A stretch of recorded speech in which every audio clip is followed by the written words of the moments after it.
Bismillahirrahmanirrahim. Assalamualaikum warahmatullahi wabarakatuh. Waalaikumsalam warahmatullahi Amin. wabarakatuh. Wassalatu wassalamu ala asyrofil anbiya'i wal mursalin wa ala alihi wa sahbihi ajma'in, amma ba'd. Saya akan memulainya, tidak hal haram tapi halal dan thayyib. Jadi, tadi juga dalam Al-Qur'an kan sudah jelas ya bani Adam khudzu zinatakum inda kulli masjidin wa kulu washrabu wa la tusrifu innahu la yuhibbul musrifin. Kemudian ada ayat-ayat lain di sana dijelaskan, ya ayyuhan nasu kulu mimma fil ardi halalan thayyiban. Jadi ada 2 kata yang sangat penting adalah halalan thayyiban, tidak hanya halal haram tetapi halalan thayyiban. Dan juga, tentu di ayat-ayat yang lain termasuk hadis-hadis Nabi itu juga sudah memframing konsep halal dan thayyib secara clear dan jelas.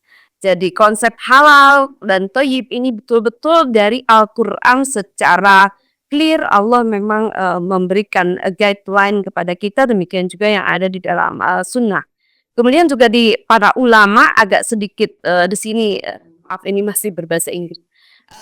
Thayyib itu ada pemaknaan sendiri bahwa halal adalah sesuatu yang memang diizinkan, dibolehkan berdasarkan hukum Islam dan jurisprudensi. Nah, thayyib itu bermakna goodness, excellence. Jadi dan di sini para ulama misalnya Imam Malik, itu mengatakan thayyib itu sama, sinonim dengan halal gitu. Tetapi, kita melihat ada perbedaan-perbedaan di sini. Ada yang mengatakan thayyib dengan halal itu sama. Tapi, imam yang lain misalnya Maturidi itu mengatakan bahwa halal dan thayyib itu, tadi adalah beda tapi ada yang mengatakan sama begitu.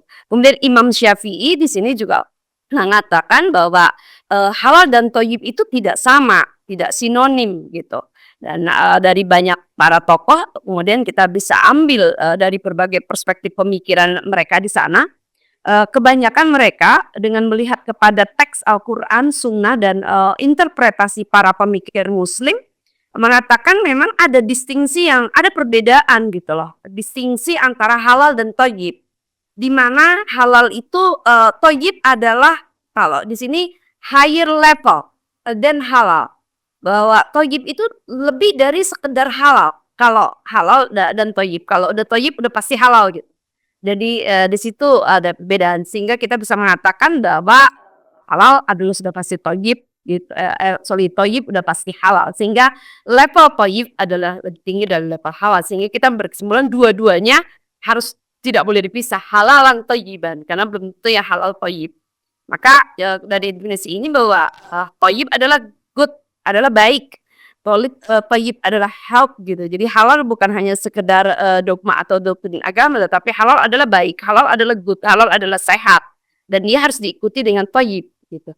Dan di sini, jelas bahwa, halal ada terma yang jelas dalam Al-Qur'an, dan halal bukan hanya makanan, tapi juga ada food tadi Bapak Haikal udah sampaikan, ada food, ada kosmetik, ada obat-obatan, ada media dan seterusnya.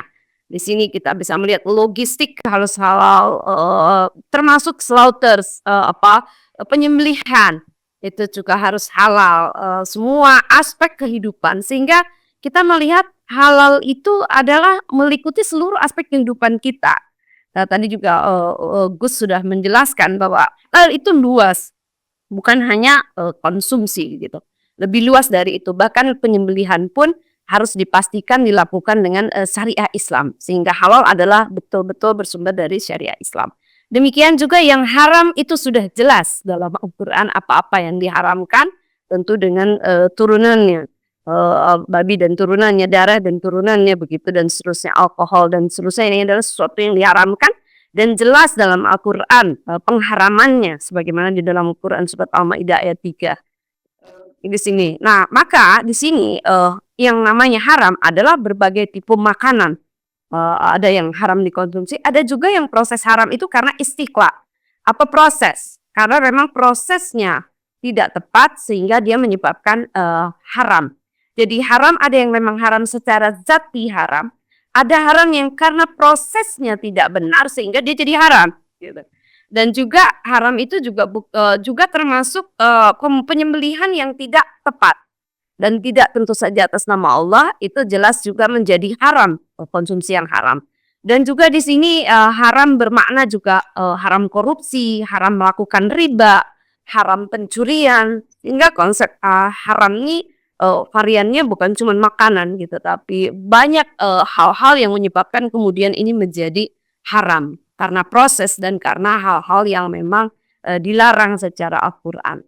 Nah, sekarang juga halal sudah dikembangkan menjadi suatu sains, sehingga kita mengenal ada halal logistik, ada halal supply chain management, dan sekarang di berbagai negara misalnya Malaysia, Thailand, dan negara-negara di dunia sudah mengatakan bahwa halal ini sebagai sebuah sains, sebagai sebuah ilmu, disiplin ilmu yang dikembangkan. Maka menurut saya ke depan nih perlu universitas, perguruan tinggi juga membuka khusus program studi halal ini karena sudah berkembang menjadi sains. Untuk orang-orang yang backgroundnya sains itu bisa dikembangkan halal science. Untuk orang-orang yang backgroundnya sosial bisa dikembangkan manajemen halal. Untuk kami misalnya yang memang mendalami ekonomi syariah itu bisa dikembangkan manajemen halal. Tapi teman-teman yang dari kimia, fisika itu bisa dikembangkan sains halal. Dan halal ternyata logistiknya harus halal, penempatannya harus halal, pengemasannya harus halal, sampai pendistribusian dan marketingnya harus halal. Jadi dari hulu ke hilir, end to end ini harus halal gitu. Harus keseluruhan. Maka ada halal supply chain management dari mulai raw materialsnya, suppliernya dipastikan kalau kita makan ayam tentu dari rumah potong unggas yang bersertifikasi halal. Kalau kita makan daging tentu harus berasal dari penyembelihan rumah potong hewan yang halal. Manufaktur itu juga pendistribusiannya, maka ada kemudian logistik halal. Kemudian penempatannya, storage-nya itu juga harus halal, dibedakan mana nih yang haram nggak boleh disatukan, harus ada ketentuan dan saya kira BPJPH sudah memberikan aturan-aturan seperti itu. Dan kemudian saya mau membuat suatu dari berbagai riset yang saya lakukan, saya menemukan suatu konsep integrated halal konsep. Satu di titik yang paling tengah dan tadi berdasarkan Al-Quran, Sunnah dan interpretasi para ulama adalah halalan thayyibah. Ini adalah sebagai inti atau poros dari berbagai aktivitas dan tentu halalan thayyiban bermakna harus green ekologi. Halal bukan saja kemudian misalnya cara menyembelihnya, tapi lingkungan sekitar ketika memproduksi tempe, memproduksi tahu atau memproduksi bakso, tentu juga harus berorientasi kepada green ekologi, lingkungan sekitarnya tidak boleh juga tercemar. Bagaimana produksi halal juga tidak mencemari lingkungan. Jadi halalan thayyiban bermakna green ekologi. Halalan thayyiban juga bermakna memberikan benefit. Tadi bahasanya Gusmus memberikan maslahah, tidak menimbulkan mafsadah. Dan tentu di sini halal adalah berarti conformity terhadap syariah, terhadap ketentuan hukum Islam. Kemudian halal dan thayyibah juga harus adil. Jangan sampai memberikan upah pada produksi produk halal tapi upahnya tidak adil misalnya, atau memperlakukan di sekitar secara tidak adil, termasuk memperlakukan lingkungan dan seterusnya secara tidak adil. Halal dan thayyiban bermakna juga ihsan. Halal dan thayyiban harus diikuti juga dengan transparansi dan akuntability. Maka ada suatu proses sertifikasi halal itu adalah menandai bahwa halal itu ada yang menjamin, dan dalam ini Badan Penjaminan Produk Halal BPJPH sebagai penjamin. Dan itu bisa di-tracer, mungkin QR code menjadi sangat penting untuk men-tracer betul-betul bahwa dari bisa di-tracer apa ingredient yang ada pada suatu produk. Ini menunjukkan adanya akuntability dan transparansi. Demikian juga adanya para auditor yang memiliki sertifikasi, tidak boleh dia hanya untuk memberikan sertifikat tapi dalam prosesnya ada moral hazard. Ini juga perlu dilakukan audit dan pengawasan yang sangat kuat sehingga proses halal juga tidak menimbulkan moral hazard dalam implementasinya. Ketika misalnya auditor hanya diberikan dana tertentu kemudian dia menafikan semua proses, tapi seluruh rantai nilai halalnya harus dilakukan. Kemudian di sini selanjutnya adalah dengan adanya halal ini adalah melahirkan adanya halal fatwa authority. Fatwa halal itu tetap otoritasnya Majelis Ulama dan Dewannya Syariah begitu. Kemudian halal assurance, jadi BPJPH adalah memberikan sertifikasi halal, tetapi fatwa halal tetap pada MUI. Saya kira di sini Indonesia sudah menempatkan dengan posisi yang baik bahwa fatwa itu tetap ahli syariah yang memiliki otoritas dalam mengeluarkan fatwa. Tetapi halal assurance adalah badan negara yang betul-betul di situ bertanggung jawab terhadap proses penjaminan sertifikasi halal. Kemudian lahir regulasi halal. Walaupun halalan thayyiban itu bersumber dari Al-Quran, tetapi harus ada regulasi halal sehingga negara hadir di situ. Bukan hanya kewajiban agama, tetapi sudah menjadi sebuah mandatory dan nggak ada negara lain yang melakukan mandatory dan Indonesia yang sudah mandatory. Kemudian yang perlu dikembangkan adalah dengan hal human resources, SDM-nya.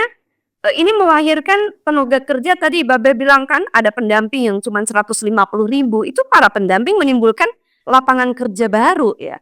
Kemudian ada auditor halal, ada asesor halal, ada penyelia halal, ada juru sembelih halal atau juleha. Ini luar biasa memunculkan tenaga kerja baru. Dan ini mohon nanti menjadi perhatian Babe untuk bagaimana SDM ini kita hasilkan. Bahkan harusnya universitas didorong untuk menghasilkan peneliti dan juga ahli dalam halal management, halal science, sehingga melahirkan R&D. Nah ini IT, riset inovasi, ini masih sesuatu yang di Indonesia menurut saya R&D ini sangat harus amat ditekankan. Sehingga kita bisa menghasilkan produk-produk inovasi halal yang baru. Misalnya di Thailand, saya riset di Thailand, saya ditunjukkan adanya najis liquid shop. Nah, mungkin kita berbeda pendapat nih para ulama, boleh nggak sih kalau kita kena najis mughalazo tidak pakai tanah 7 kali, tapi kemudian kalau di Thailand itu sudah diganti dengan adanya sabun yang di dalamnya ada clay, ada tanahnya.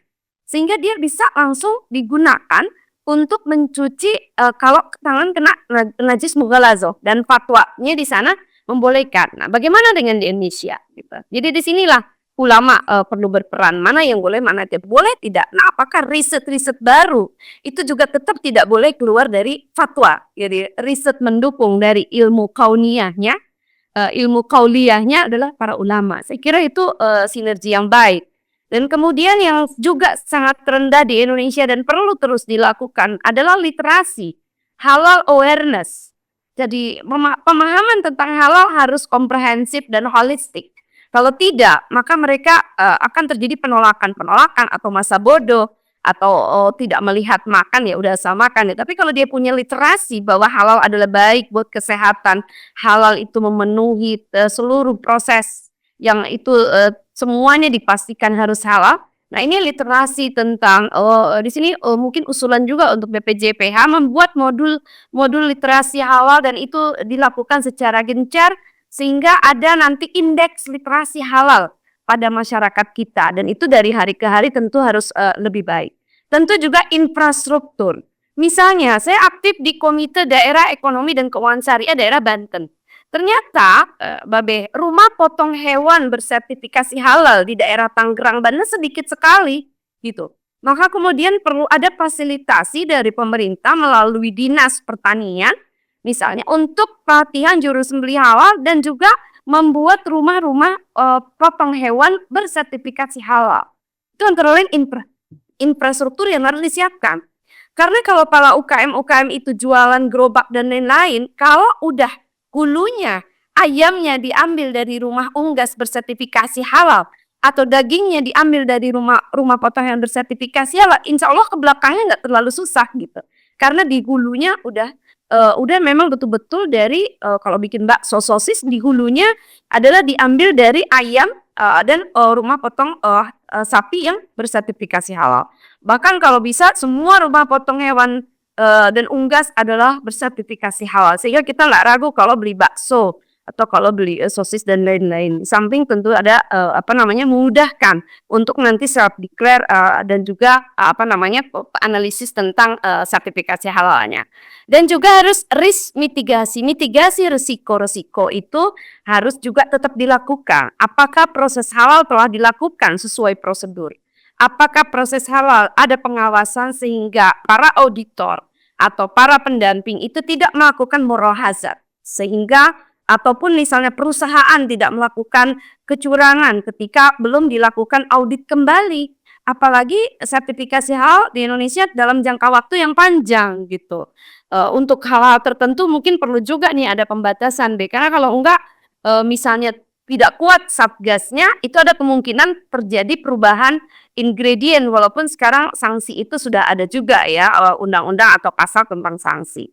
Kemudian pengembangan institutional building, dan tentu juga yang kalah pentingnya adalah capital. Banyak pada industri usaha halal kita kekurangan permodalan. Nah, ini penting bagaimana bank-bank syariah dan lembaga keuangan syariah itu juga memainkan peranan untuk melakukan pendampingan halal. Ketika mau ekspor, ketika para UKM mitranya ingin halal, tentu dia memberikan fasilitas, ya, termasuk memberikan insentif untuk financing sehingga kompetitif sumber produksi halal, tapi financingnya atau pendanaannya juga dari bank syariah. Sehingga betul-betul karena di undang-undang belum ada kewajiban pembiayaan dari bank syariah.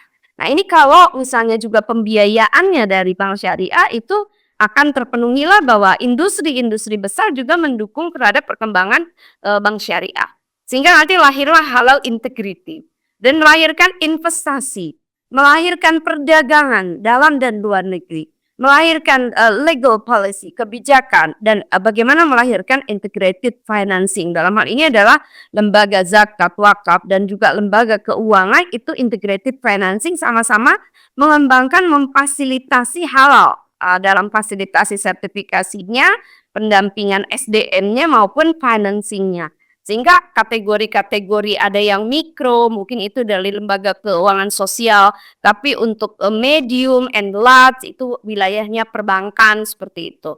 Sehingga ujung daripada halalan dan thayyiban itu melahirkan social economy prosperity. Ujungnya harus bisa melahirkan kesejahteraan sosial ekonomi. Jadi sertifikasi halal atau konsep halal bukan sekedar bahwa ini memenuhi kewajiban agama, itu wajib, jelas, itu Quran yang berbicara dari Allah, tetapi ujungnya adalah juga bagaimana melahirkan sosial ekonomi, kesejahteraan sosial ekonomi.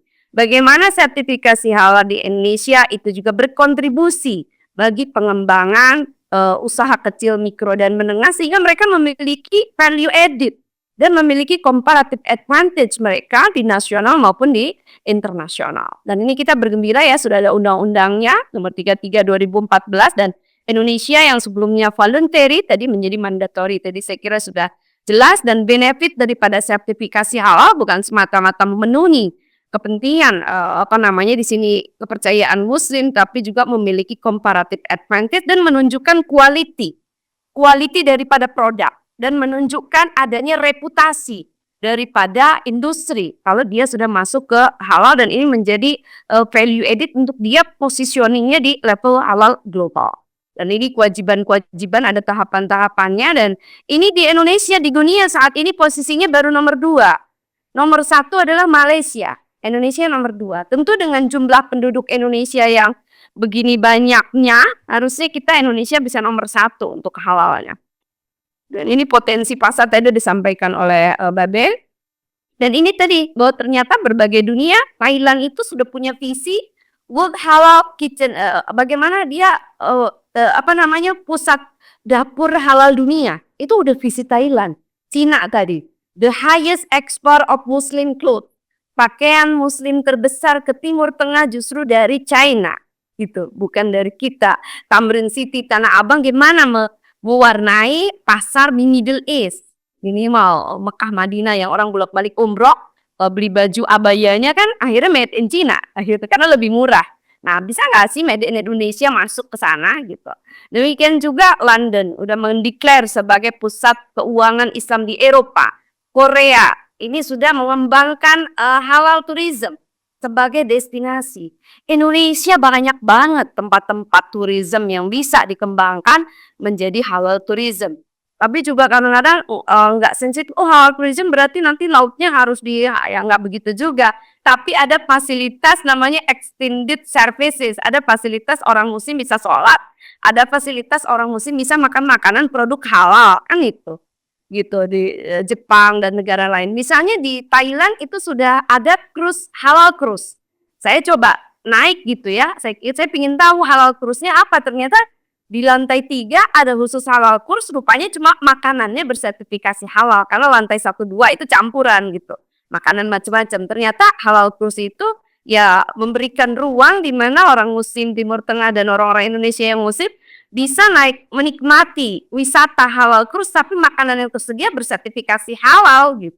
Ini kan juga satu inovasi dan saya kira di Indonesia halal cruise atau wisata laut itu kan juga bisa tuh dikembangkan untuk wisata halal. Jadi luas sekali bisa wisatanya, bisa fashionnya, dan Indonesia saya kira bisa menjadi fashion nomor 1 karena lebih bervariasi. Ya kalau Timur Tengah abaya aja gitu kan, Malaysia juga baju kurung aja. Kalau Indonesia luar biasa, ada tenunnya, ada batiknya, dan dipastikan bahan-bahan yang dikembangkannya itu adalah bahan-bahan berserat alami yang memang asli Indonesia, tenun, serat, batik, songket, ini betul-betul kan alami.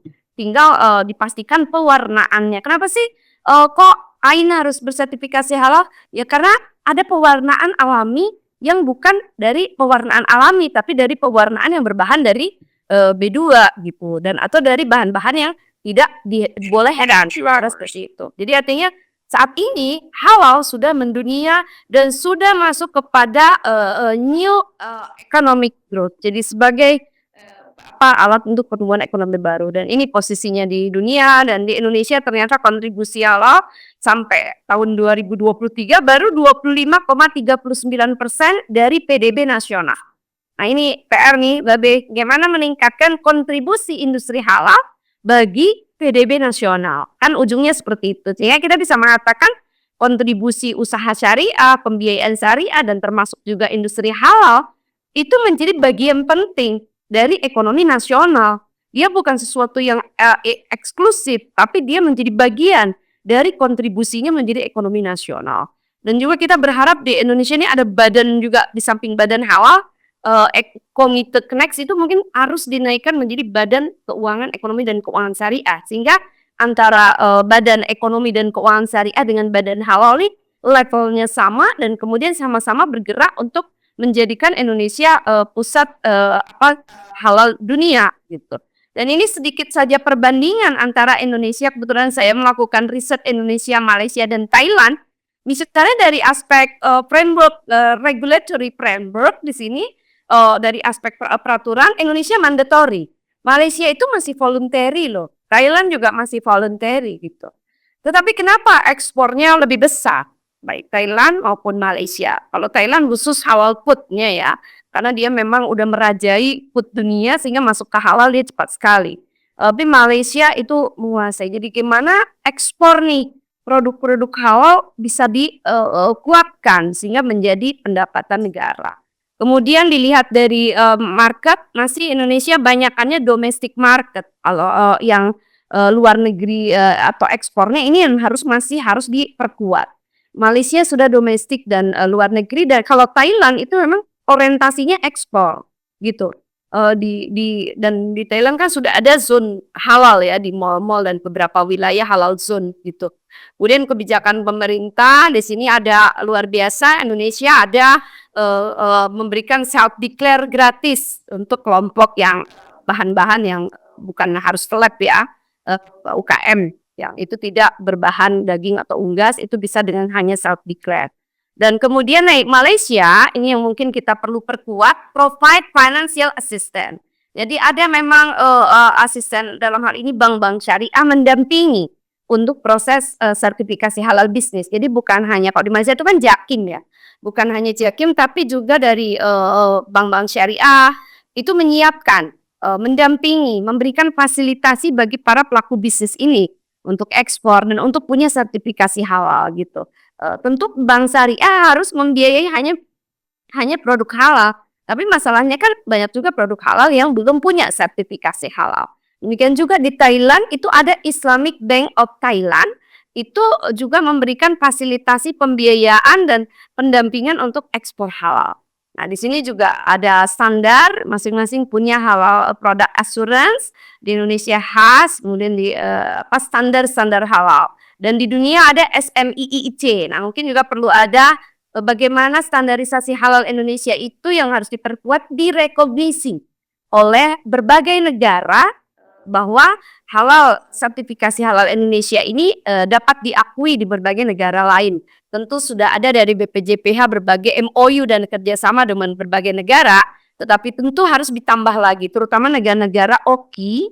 Ini kalau bisa udah diakui, direkognisi halal kita. Dan juga yang lainnya, dan kemudian di sini ada interkoneksi antara halal dengan bank Islam. Nah, di Indonesia di dalam peraturannya no regulasi. Nggak ada regulasi bagaimana interconnecting antara Islamic Bank dengan halal industry. No explicit Islamic finance product for halal business and regulation. Di dalam peraturan tidak dijelaskan secara eksplisit keharusan menggunakan bank syariah. Gitu. Nah, sementara di yang lain itu jelas diminta supportingnya ada interconnecting daripada bank Islam. Bahkan mendampingi bank Islam itu untuk produk-produk halal dan seterusnya. Kemudian yang perlu diperkuat adalah digital transformasi. Tentu saja di sini semua berbasis digital. Apakah itu pada infrastruktur, inovasi, human resources, juga pada kolaborasi dan partnership. Sehingga betul-betul ini semuanya halal adalah berbasis digital begitu. Dan ini ya, dan kemudian bagaimana tadi halal adalah sebagai sebuah ekosistem sehingga perlu diperkuat regulasinya, standar nasionalnya, teknologinya, human resources-nya, literasinya, penguatan institutional building, bagaimana juga menstandarkan dengan global halal standardization, kemudian mitigasi risiko dan akuntabilitasnya, justice-nya, kemudian environmental-nya, dan berbagai hal-hal lain yang mendukung kepada adanya ekosistem halal.